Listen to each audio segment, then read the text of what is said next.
It's time to rip the cover off what really works to ditch addiction, depression, anger, anxiety, and all other kinds of human suffering. No, not sobriety. We're talking the F word here, freedom.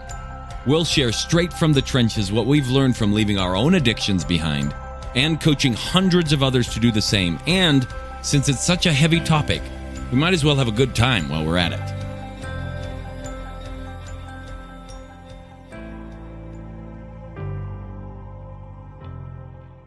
And welcome back to another episode of the Alive and Free podcast. We've hit some big topics over the last, a couple months, and I think it's story time again, guys. Are you ready for another story?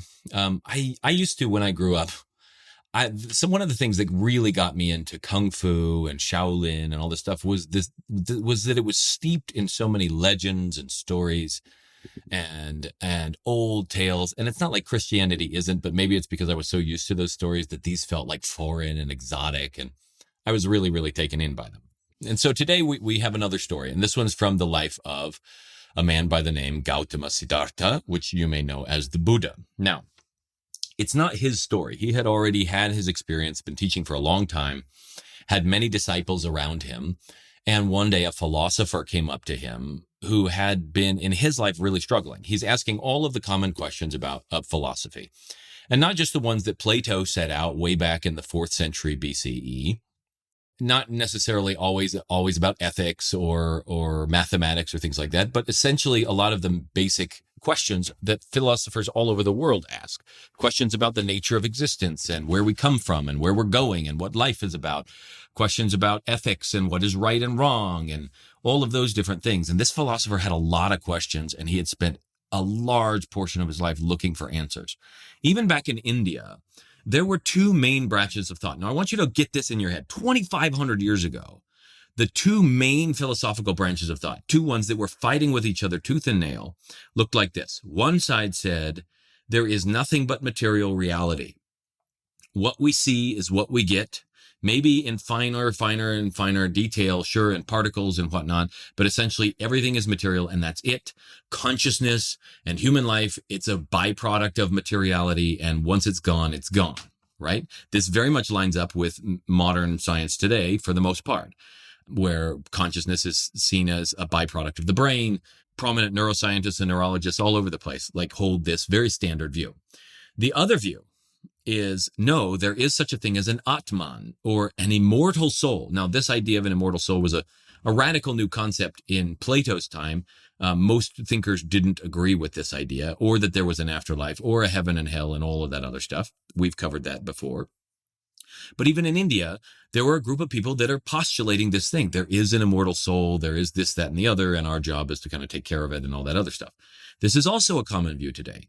So what I want you to see is, despite being distant from the Buddha 2,500 years, essentially the problems are there. So it's not that modern technology makes us suffer more. People in his time were still suffering, and they were just farmers. So it's not like getting back to a simpler life will necessarily make the suffering less. In fact, perhaps all of this modern technology and all of the destruction we're doing to the planet is accelerating how fast we can recognize that it's not worth going down these roads. What Buddha did was he cut right down the middle, and he said to both sides, neither of you have evidence for your position. Those of you that only believe in the material world, well, there's such a thing as experience. We're having this experience right now. That's not material. There's no materiality to experience.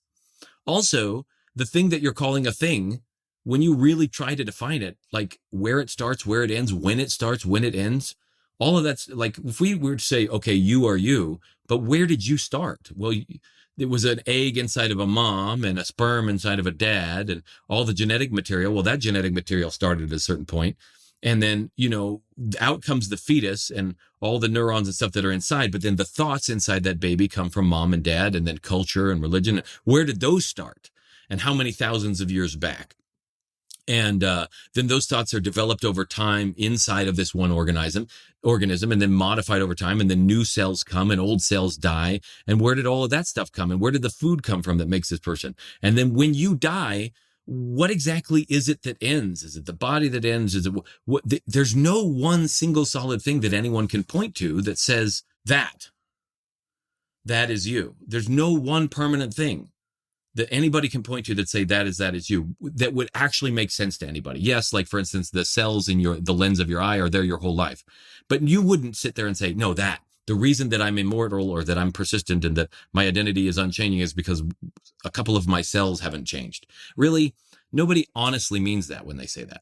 It's just a feeling. And so the Buddha's looking at it and he's going, you materialists, you don't have any leg to stand on when you're calling a thing, one, and when you're saying that material world is it, because there's this thing experience that we're not dealing with. On the other hand, he said to the people who were positioning the Atman stuff, he's looking at them and he's saying, hey, and you don't have a leg to stand on either, because you've never witnessed an immortal soul. You've only ever had your experience to go on, and it's your penchant for needing an explanation that's the problem. You keep running around thinking you need an explanation of life in order to be able to appreciate and experience and enjoy the life that you have. Because if you think about it, everybody's explanations are their belief systems. No, I believe this, I believe that. That is an explanation of life. Life doesn't need an explanation. It was around before you. It'll be around after you. And regardless of what you do with it, it'll continue doing its thing. And so on both sides, the Buddha just sort of skirted down the middle. And he managed to, inside of his own self, eliminate all the suffering within him. And it was so remarkable to see a human being who was unfazed by so many things. I don't know that he necessarily glowed or anything like that. And a lot of the stories of his life were exaggerated over time, like they are with anybody, even like they have been with me in my own lifetime. And so, like, he was just an ordinary human being. I mean, if you really take the stories of his life down to a certain point, the dude was a rich young man. His father was a politician of some sort, whether it's a king or in a member of court or something, who had everything given to him. He was being trained for the family business. He was disgruntled with his life. He was seeing people die and get sick and age and get old and their vitality leaving and all of this other stuff. And it was bothering him and his life was bothering him. He's wandering around the house. He's bogged down by family and doesn't want to be there. And he doesn't want to be around the kids. It's not that he hates them. It's just that he feels like life is calling him to something much bigger. And he sees a spiritual yogi, a guy doing a spiritual practice that seems to, he's like, man, the grass is greener over there. That guy's not bogged down. He can chase stuff. And so then the Buddha has his midlife crisis, leaves home, some say in the middle of the night, but then his own accounts or the earlier accounts indicate that his parents were weeping and crying over him. So it seems like there was some farewell and he wasn't that irresponsible, and that it was a decision that he came to over time. And so then he leaves and he goes to India. He was born in Nepal. He goes down to India and he finds a guru and he lives at not in an ashram because they were out in the woods, in the wilderness and stuff. So he finds not one, but two teachers over time, and he follows them and he becomes a really big addict of it, and like one of the top guys in the style. And he has these tremendous experiences that the teachers have. And so they ask him to stay and be teachers with him in both cases. And in both cases, he's like, but it's not solving my problem at all. And so then he ends up going off on his own, and eventually kind of like his problem dissolves when he realizes that he's trying to solve the problem of self and all of his suffering and all the struggles that he has. And, he realizes there's no such thing. Like, I can't point to anything, but it was a realization, not a thought, right? We could argue logic about it all day long and people would disagree, but it was a personal, direct experience of it that freed him of everything. And like he said, if you walk out the front door and you step on a snake, you're going to have all kinds of reactions until you realize it was a rope you stepped on, and then all of it goes away. In like manner, when I realized the thing that I called I didn't exist, all of the anxieties and worries and fears and depressions and sadnesses about it went away immediately, because your fears and anxieties are around protecting something. And all of a sudden there wasn't anything left to protect. So he was just simply free.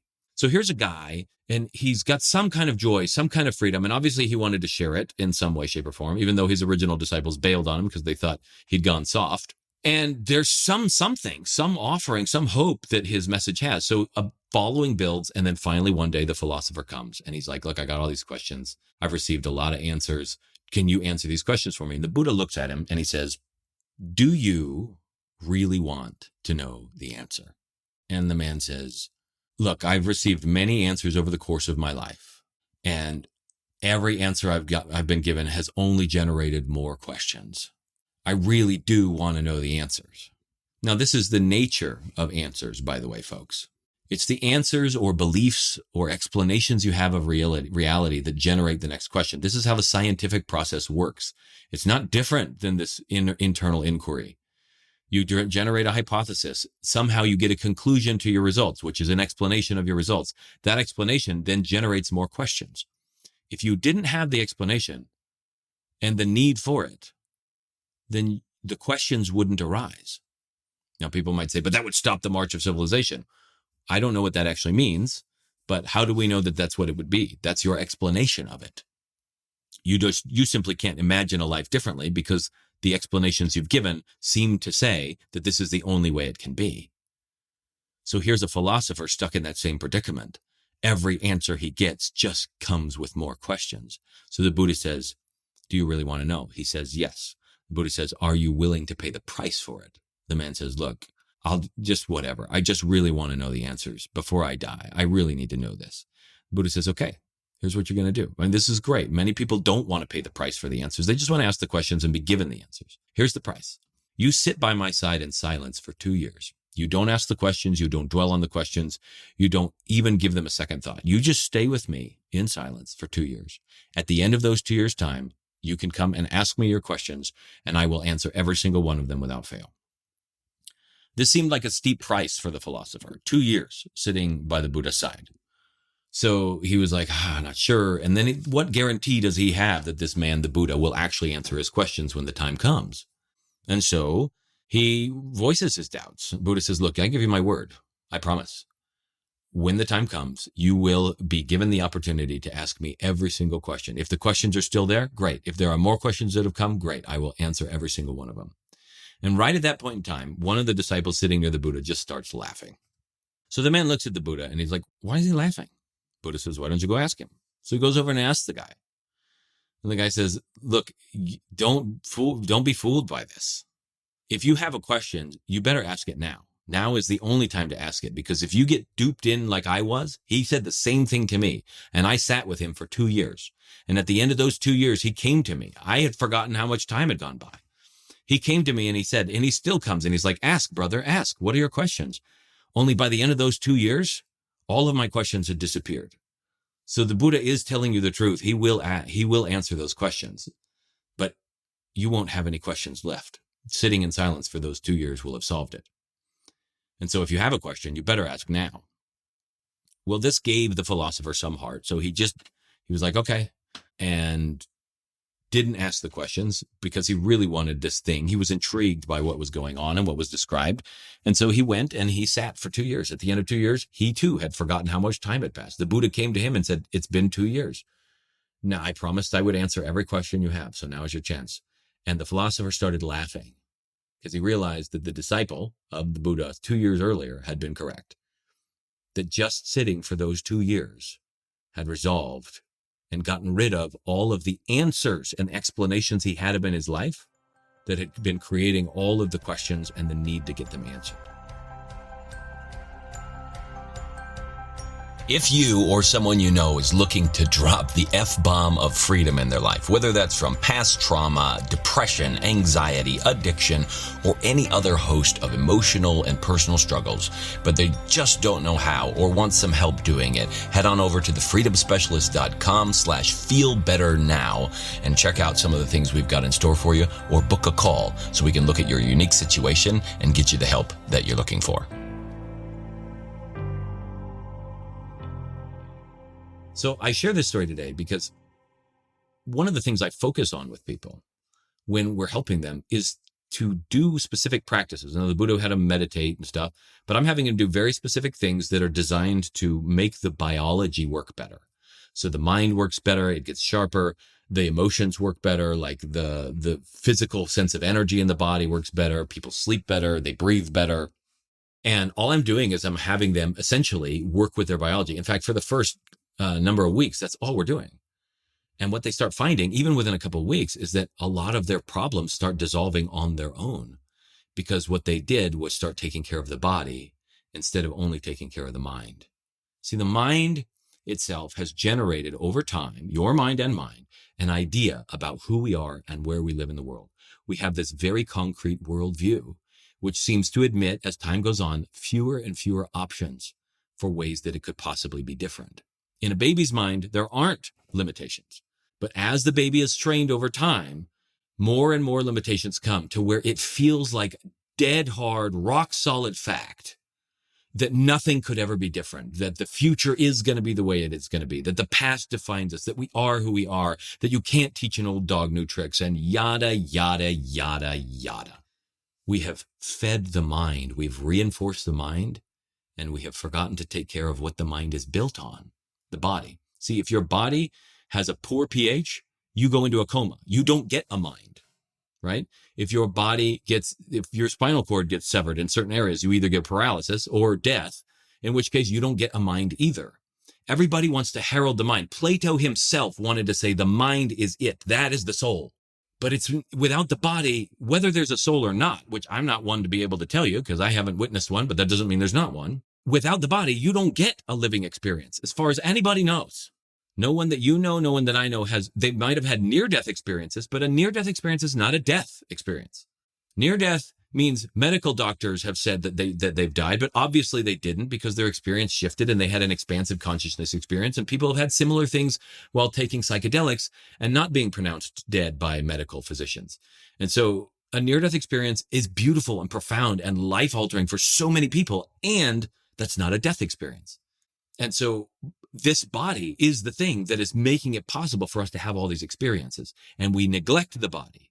And as a result of neglecting the body, the mind goes haywire and it starts sending these messages down into the body about this is real and that's real and this is real. And so come all of our anxieties and our fears and our worries and our depressions, our sadness, our trauma, our suicidal ideation, even our physical ailments, which some of this I go into deep detail in the book that is coming out here shortly.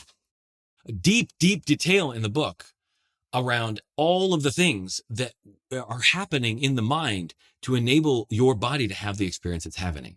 And that's because we've spent so much focus on the mind. And that started back with Plato and his influence and the entire Western tradition. Even Descartes, who was afraid of not existing. The guy does exist, but he's afraid of not existing. And his only logical way out of it is the only evidence he can give himself that he really is truly an autonomous human being and not just something else, is that he thinks and he can think about his thoughts. So he says, I think, therefore I am, cogito ergo sum.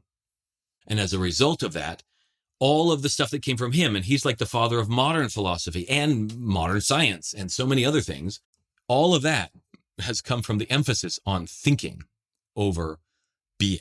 And so we've denigrated our sense organs, we've denigrated all kinds of other things, and subjective experience itself is something that sits under the rug in scientific endeavors. They want measurements from machines, forgetting that the machines were programmed by humans who have biases and are only thinking to measure the things they can think of to measure. And so the machines themselves are just as biased and just as subjective as the people, although they might be more precise in their measurements.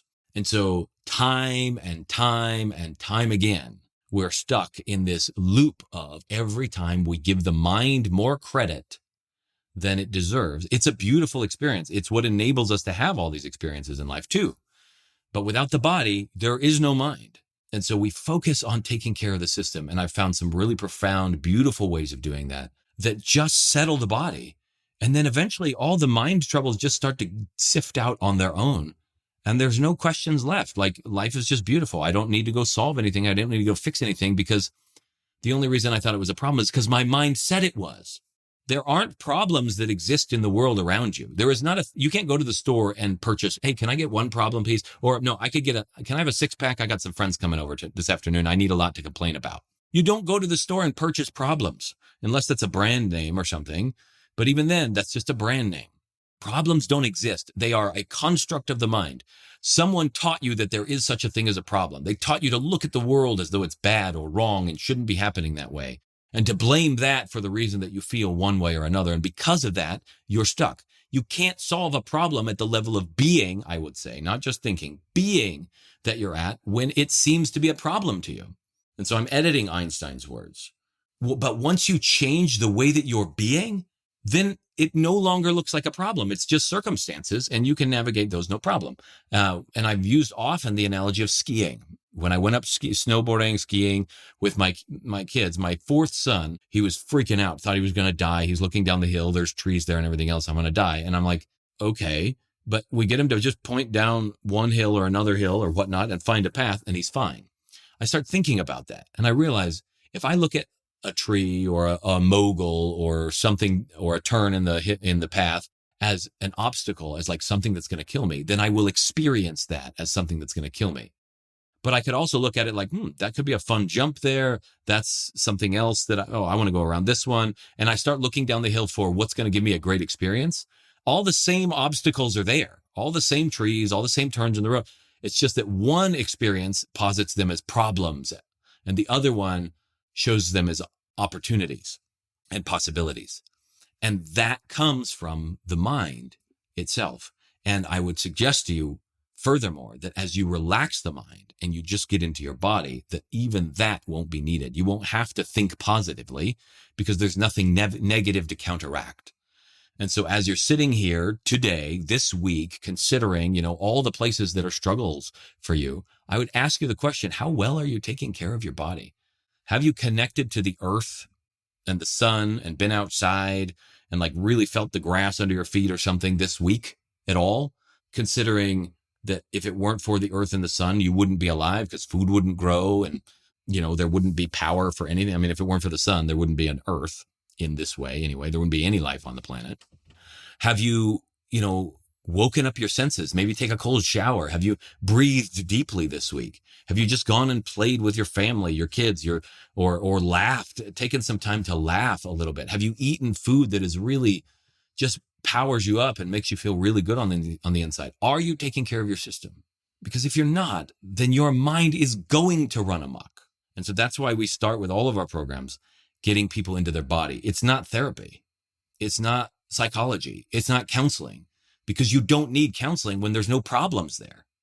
It's about handling your biology. And if you want to learn to do that, if you want to come and experience this firsthand at our retreats and all the support that comes before and after those, as you integrate that into your life, then I would love to have you come, because the point is not to give you something that you have to do the rest of your life. The point is to give you a place to start that allows you to see the things that work for you so that you then find your own groove and your own expression of freedom. And everybody's expression is a little bit different. Winding up today, as we think about that experience with the philosopher and the Buddha, and the fact that if he was just willing to pay the price of taking care of his system, of sitting in silence and all of that other stuff, then the questions themselves would disappear. What if you don't have to solve the problems that seem like they're so big in your life, whether relationship problems or anything else? I'll tell you this, with Jasmine and I, some of the best resolutions we ever had were we both brought up something was a big problem. Nothing got resolved. We both were a little bit pissed about it. And then we just never talked about it again, and it went away because we went and did something better. And we didn't resolve anything. We didn't decide anything or anything else. That doesn't mean we did that with every altercation or every situation that came up. But in many cases, it has happened that way. What if you don't have to solve the problems that are in front of you? What if the very act of seeing it as a problem is something that doesn't have to happen anymore, simply because you've settled all of the basics, the building blocks of your life? That's what we're teaching people. That's what we're showing them how to do, because it's not part of the common education system. We don't go to school and learn about emotions and what they are and how they work. Even in psychology and whatnot, still it's convoluted. I guarantee you that if I went to college for another degree in psychology or a master's degree or anything else, that every single one of those professors would hate me. I might get kicked out of the program, because most of the dogmas and theories that they present, it doesn't mean that they're stupid people. It's that they're wrapped up in a worldview that they have forgotten there's other possibilities. And when you start working with the body and the system, then all of a sudden, like, all the thought processes disappear, right? And they don't have that thought process. They think you need to fix the thought process with the thought itself. And that is not the fastest or most efficient way of doing things by any stretch of the imagination. So we're not teaching our kids how to breathe. We're not teaching them like how to breathe efficiently and all the different ways of breathing that affect their emotional states. We're not teaching them what emotions are in school. We're not teaching them how to interact and communicate with other people in a powerful way. No, we're cramming math and science and literature from people who are dramatically explaining all of these other nasty possibilities of human life and human suffering, as if somehow stuffing our heads with those things will prevent us from regurgitating them. But by very nature, kids play out the things that we give them. Somebody gives them a new idea and they go play it out. So because you've positioned the notion of depression and suicidal ideation and all the things in their head, their possibility for them to go and test that out is bigger. It doesn't mean that some people won't do it on their own, but we're actually handing them ideas that we're calling classics. And I call into question anybody who thinks everybody should read the classics, because if you look at the classics, they are just stories of human suffering, of humans making problems for themselves and then somehow coming to a resolution by having some external validation most of the time. Some event that happens, some war they've won, some achievement they've done, as if somehow that's supposed to fix things for them. And it just can't. It doesn't, even if in storybooks people want to pretend it does. That's the kind of education that's happening out there. And that's not helpful. And if you listened last week about validation, this is why I teach my kids differently. And this is why people still believe that it's bad, that we need to validate them. Even that kind of education is not helpful in the long run. But that's because we're relying on authorities and past thinkers to think for us, instead of waking up and recognize that your eyes and mine are just as valid as theirs. They might have had more experience, but that doesn't mean the way that they thought about or engaged with that experience was intelligent or more intelligent or the best way to do it. And there's some great things that have shown up, but there's a lot of messed up stuff stuck in the middle. And to be able to find that great stuff, it's easier for you to just start paying attention to what's in front of you and to start to learn from life itself. The book of life is you. It is your body. It's time you learn to read that instead of learning to read other people's books and the products of their minds. You think about all the movies that our kids watch and the music they listen to from these people that are angsty, that are driven by all kinds of different motivations, that haven't figured things out in their own life, that are suffering, and they're out trying to create a message in the world that suffering is normal and that it's okay and that everybody does it. And I'm not saying don't bring awareness to the fact that there are people suffering. There are. But better than just validation and comforting people is clarity, to give them the actual tools to succeed. And one of those tools is simply learning to take care of the body. So if you don't know how to do that, if you want some help, if you want to jumpstart from some of the most effective things I have ever seen that do that, well, then we have these retreats. We have some online processes. Between those two, the retreats are absolutely incredible, jam-packed in those 4 days, lots of in-person training, directly retraining your nervous system and your instincts. But even the stuff we do online is amazing. Either way, it's a place to start. But don't for a second believe that you have to continue going through the world believing that there are problems that need solving. You just start taking care of the building blocks, and suddenly problems disappear, and all you see are circumstances. And you get a chance to turn that into a grand possibility, whichever way you want to ride down that slope. And that's it for today's Alive and Free podcast. If you enjoyed this show and want some more freedom bombs landing in your earbuds, subscribe right now at wherever you get your podcasts from. And while you're at it, give us a rating and a review. It'll help us keep delivering great stuff to you. Plus, it's just nice to be nice.